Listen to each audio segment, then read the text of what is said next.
তুমি আবার বিয়ে করে আনছো, আজকে তোমার বাসর হবো, আর আমি তোমার বাসর ঘর সাজাই দিব না? তোমার কই দেবো না? তুমি ঘর আগে আমি মনে মনে ভাইবা রাখছি যে তোমার বাসর ঘর আমি নিজের হাতে সাজাবো, আমি নিজের হাতে সাজাবো।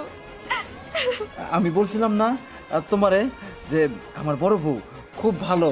আসলে ও আমি যেটা বলবো সেটাই ও শোনে, আর ও আমার খুব ভালোবাসে। এই জন্যই দেখো না, এই যে আমি বলার সাথে সাথে বইলা দিল, ও নিজেই নিজের হাতে আমাকে দুজনের বাসর ঘর সাজাইবো। তুমি খুশি হও নাই? হ, আমি অনেক খুশি হয়েছি। বউ আসলে অনেক ভালো। ঠিক আছে, তুমি তোমার বড় নিয়ে ঘরে চলো, আমি যাই গিয়া আমার স্বামীর বাসর ঘর সাজাই, আমার মন মতো সাজাবো।